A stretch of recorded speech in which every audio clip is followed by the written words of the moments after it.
दिव्यांग बांधवांसाठी अत्यंत दिलासादायक बातमी असणार आहे, कारण दिव्यांग कल्याण संस्थेच्या कामकाजाला आता नवा आधार मिळणार आहे. SOP निश्चित होणार आहे नोंदणी सक्तीची व नाही तर अन्यथा कारवाई होणार आहे, अशी माहिती समोर आली आहे. तर दिव्यांग बांधवांसाठी म्हणजे दिव्यांगांच्या क्षेत्रात काम करणाऱ्या नागरी समाज संघटनेची नोंदणी किंवा देखरेख आणि नूतनीकरणासाठी दिव्यांग कल्याण विभागाने कार्यप्रणाली अर्थात SOP निश्चित केली आहे. त्यामुळे राज्यातील संबंधित संस्थेच्या कामकाजाला पारदर्शकता, जबाबदारी आणि एकसमानता येणार आहे. तर दिव्यांग बांधवांसाठी अत्यंत महत्त्वपूर्ण आनंदाची बातमी आहे, कारण आता फसवणूक थांबली जाणार आहे. फसवणूक कोणत्याही प्रकारची होणार नाही, कारण दिव्यांगाच्या क्षेत्राची काम करणारी नागरी समाज संघटनेची नोंदणी असू द्या, देखरेख असू द्या, जे काही काम असू द्या, त्याच्यावरती पूर्णपणे SOP निश्चित केली आहे. व जे काही संस्था असणार आहे, जे काम करणार आहे, ते पूर्णपणे ट्रान्सपरन्सी असणार आहे, ज्यामुळे काय होणार आहे की दिव्यांग बांधवांसाठी जे काही काम असणार आहे, जे काही त्यांच्यासाठी योजना असतील, जे काही कामकाज असणार आहे, ते पूर्णपणे जे पारदर्शकता आहे ते असणार आहे. दिव्यांग व्यक्ती हक्क अधिनियम 2016 नुसार दिव्यांगाचे कल्याण, आरोग्य, विकास, पुनर्वसन आणि सक्षमीकरण क्षेत्राचे काम करणाऱ्या नागरी समाज संघटना संस्थेची नोंदणी सक्तीची आहे. याबाबतचा शासन निर्णय दिव्यांग कल्याण विभागाचे सचिव तुकाराम मुंढे यांनी शुक्रवारी जारी केला आहे. कोणतीही व्यक्ती अथवा संस्था, संघटना दिव्यांग क्षेत्रात वैध नोंदणीशिवाय कार्य करू शकत नाही.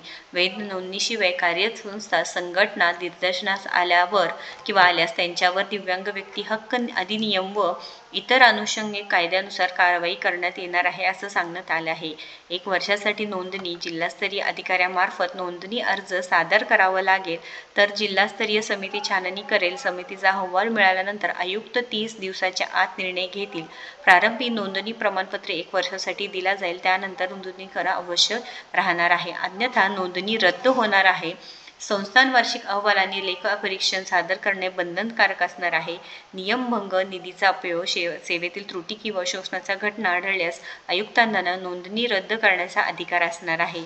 नोंदणी न करणे किंवा रद्द करण्याविरुद्ध 30 दिवसांच्या आत अपर मुख्य सचिव दिव्यांग कल्याण विभागाकडे अपील करता येणार आहे. तर अत्यंत महत्त्वपूर्ण अपडेट असणार आहे, कारण दिव्यांग कल्याण संस्थेच्या कामकाजाला आता एक नवा आधार मिळणार आहे. SOP फिक्स झाली आहे. रजिस्ट्रेशन मॅन्डेटरी असणार आहे, नाही तर ॲक्शन घेतलं जाणार आहे. कारण दिव्यांग वेलफेअर ऑर्गनायझेशन्स भरपूर आहे, त्याच्यामध्ये भरपूर काम केलं जातं. कोणतेही व्यक्ती अथवा संस्था, संघटना दिव्यांग क्षेत्रात वैध नोंदणीशिवाय कार्य करू शकणार नाही. वैध नोंदणीशिवाय कार्यरत संस्था, संघटना निदर्शनास जर आले तर त्यावर दिव्यांग व्यक्ती हक्क अधिनियमवर इतर अनुषंगिक कायद्यानुसार कारवाई करण्यात येणार आहे. त्यामुळे महत्त्वपूर्ण माहिती आहे. नक्कीच या व्हिडिओला जास्तीत जास्त आपल्या बांधवांपर्यंत पोहोचवायचं आहे. आणि तुम्हाला काय वाटतं की ही जी काही प्रक्रिया सुरू आहे किंवा तुकाराम मुंढे जे आहेत, माननीय तुकाराम मुंढे आहेत विभागाचे सचिव, त्यांनी जे काही निर्णय घेतलेला आहे ते तुम्हाला कसा वाटतो नक्कीच कमेंट करून सांगायचं आहे. आणि आपल्याला सबस्क्राईब करायला विसरू नका. धन्यवाद.